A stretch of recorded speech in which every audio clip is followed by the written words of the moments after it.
Orang biar bagaimana marahnya, kalau kau datang sedekah, berhenti marah.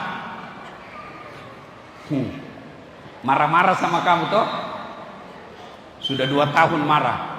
Kau datang bawakan 5 juta, saya minta maaf, hilap kayak itu hari. Ini 5 juta untuk anak-anak makan di rumah. Apa nak bilang? Marah mau kau lagi? Datang kau lagi minggu depan. Sedekah itu paling efektif menyambungkan tali persaudaraan. Tapi sedekah tidak mesti duit, tidak mesti uang banyak. Sedekahnya anggota DPR 100 dos nasi bungkus, dia bawa Jumat berkah ke masjid, bisa jadi 2 bungkus ibu penjual bakso, jauh lebih mulia dia 2 bungkus daripada 100 bungkus pakai uang negara.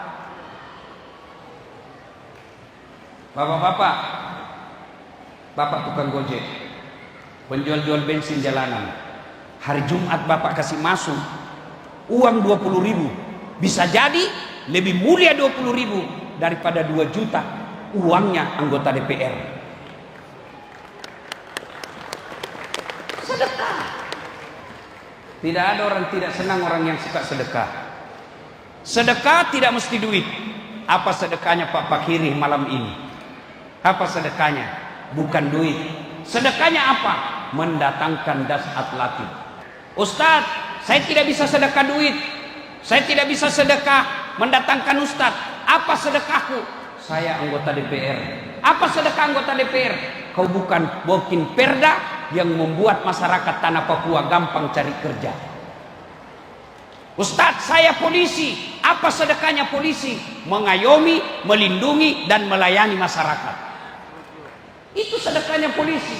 Saya jaksa. Apa sedekahnya jaksa? Menegakkan hukum di pengadilan. Tangkap itu koruptor. Itu sedekahnya. Apa sedekahnya kita rakyat? Jadilah rakyat yang taat bayar pajak. Kalau ini terjadi, insya Allah baldatun tayyibatun wa rabbul ghafur. Nah, Bapak Ibu saudara-saudara sekalian, berikutnya cara menyambungkan silaturahmi. Salat berjamaah. Alhamdulillah, saya di mana-mana ke Papua, sholat jamaah selalu penuh. Apalagi kalau subuh, penuh sampai di luar, tidak ada di dalam. Yang ada di dalam, Pak, orang tua yang sudah muka sakaratil maut, yang sudah batuk-batuk, jalannya begini.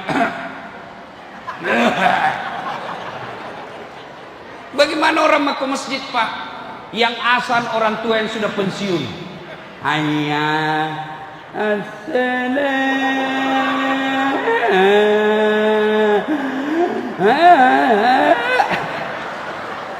dia bilang anak muda, itu lagi. Ya, penceramanya mulai salam pertama sampai terakhir neraka terus nak cerita. Kau bahkan dibanting, ditusuk pantatmu, keluar di lehermu, digunting telingamu. Dia bilang anak muda, bikin takut-takut, jangan mau pergi masjid. Datang lagi kita ke masjid, apalagi karpetnya sudah 7 kali lebaran, tidak pernah diganti. Begitu kita mau sujud, semut, bere-bere. Iya toh? Dapat lagi sound sistemnya. Begitu imam Allahu Akbar, langsung storing.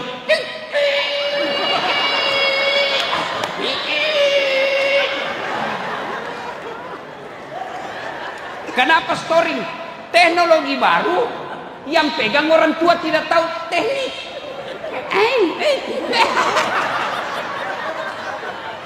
Iya, makanya pengurus masjid gaji itu khusus tangani teknisi. Masjidku saya kasih gitu, Pak. Ada khusus yang gaji untuk mengatur teknisi. Di layar monitor di dinding itu ada proyektor canggih, bisa dihapus di dinding.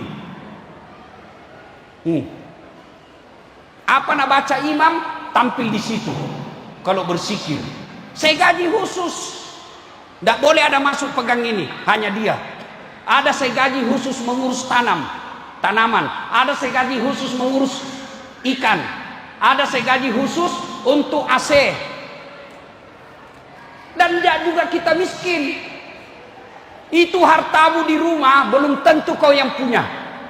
Saya tanya ibu-ibu, ini yang semua banyak cincinnya ini. Ayo ibu, kalau ibu meninggal siapa yang pakai emasmu? Istri kedua. Kawin lagi suamimu. Oh bu, waktu meninggal kok nak cabut cincinmu. Ini cincin kawin dulu. Nggak bisa keluar, nak kasih sabun.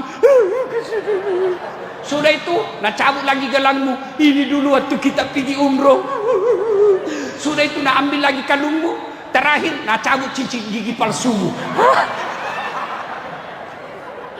Sudah itu, nak bungkus. Nak kasih sapu tangan, nak bungkus. Nak kasih masuk di lemari. 3 bulan kemudian, pergi acara reuni. Ketemu teman SMA-nya yang sudah janda. Nah bilang, lamanya baru ketemu. Bagaimana kabarmu? Meninggal suamiku janda, Kak. Saya juga duda.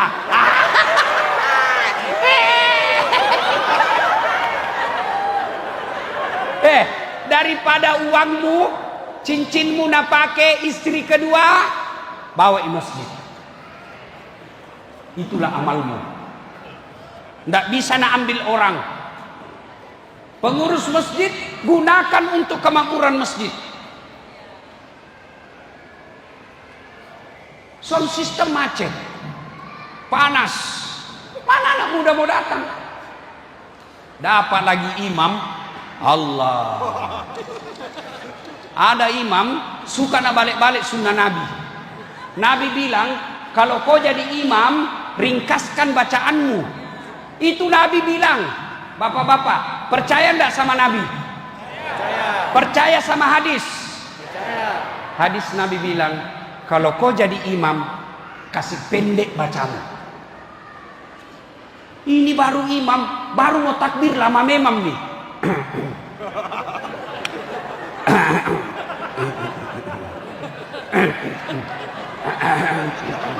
Ada itu aku tinggal langkah saja jadi. Biasa toh nggak ada acting nih.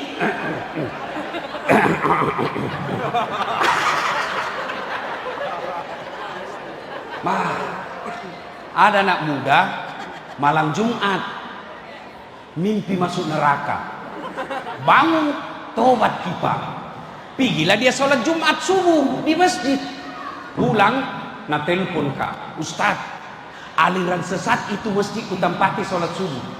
Kenapa bisa dek? Sembahyang subuh 3 rakaat Ustaz. Saya bilang bukan 3 rakaat, sujud tilawah itu namanya. Kau yang beleng-beleng. Makanya itu imam sebelum angkat takbir kalau subuh Jumat, kasih tahu jamaah, sebentar kita sujud tilawah, supaya orang tahu. Ini kalau sendiri kul Allah. Sekali nak jadi imam, apa nak baca? Al-Anfal ayat 4 sampai 50.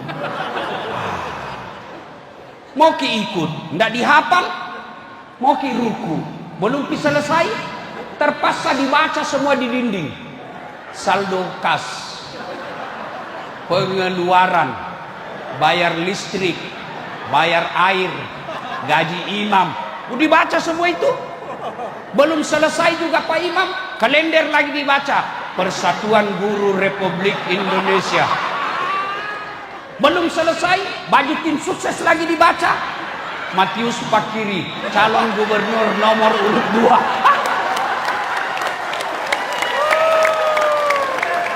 Siapa yang salah? Imam.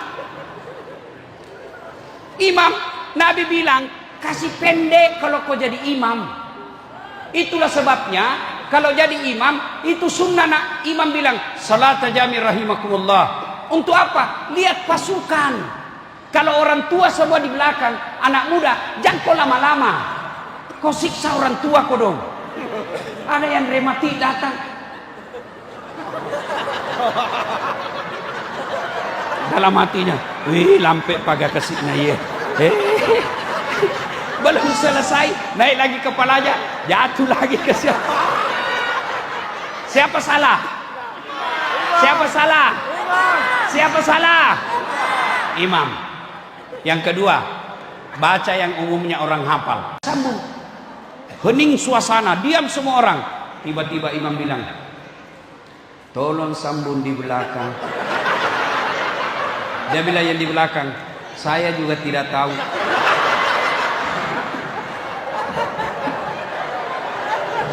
Tiba-tiba ada anak muda berteriak, dia bilang, kalau begitu ya sudah, Allahu Akbar. Siapa salah? Siapa salah? Siapa salah? Imam. Ini kejadian saya alami waktu kecil di kampung. Sujud Pak Imam. Lama sekali. Kenapa ini imam metal ada itu? Tidak seperti biasanya. Ada temanku nak angkat kepalanya. Wih, lenyap imamnya. Dia bilang, hilang imam. Wih, hilang betul imam. Ternyata imam keluar dari pintu samping. Kacau, bubar salat, nggak ada imam. Selesai sholat ditanya, Pak Imam, kenapa kau tinggalkan saf? Dia bilang, kentu karena. Bilang, lain kali kalau Pak Imam kentut, kasih bangun kita supaya dilihat kok. Dia bilang, justru itu saya malu kau lihat. Siapa salah? Siapa salah? Ibu-ibu, siapa salah? Makanya dalam fikih sholat berjamaah tidak boleh sembarang jadi imam. Makmum siapa saja boleh. Kalau makmum ada juga aturannya. Makmum satu kata Nabi, kalau kau pergi salat jamaah apalagi kalau subuh, sikat gigi kau. Supaya apa? Kau tidak ganggu orang. Bayangkan kalau 2 hari kau tidak sikat gigi, kau makan pete tadi malam, baru kau takbir, Allah. Bisa dibayangkan Pak, musesa tahu bos, orang di sampingmu bagaimana? Iya. 2, kalau kau jadi makmum, jangan kau merasa paling soleh di tempat itu. Ada orang makmum mulai takbir nak ganggu memang maki. Kayak dia paling hebat agamanya. Allah. Bismillahirrahmanirrahim. Kayak mobil lagi. Saya sering adaka itu.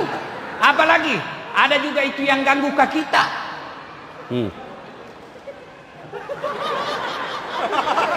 Ada begitu, ada. Saya pergi sholat. Nah kasih kena kakiku, saya kasih pindah lagi. Nah kasih dekat lagi. Nggak bisa nih goyang kakiku. Terpaksa aku kasih begini. Selesai sholat, tanya Kak, kenapa injak kakiku Ustaz? Kau ganggu saya. Mana bisa saya husu? Kakiku terus kupikir. Jadi seperti kita menginjaga. Saya tanya, kenapa kau kasih dekat kakimu? Nah bilang, Ustaz, supaya sap rapat. Dek sini kok. Kalau mau rapat sapmu, bukan kaki kau kasih rapat. Ini. Atau siku. Kalau kakimu kau kasih rapat, rapat kakimu, sapmu longgar.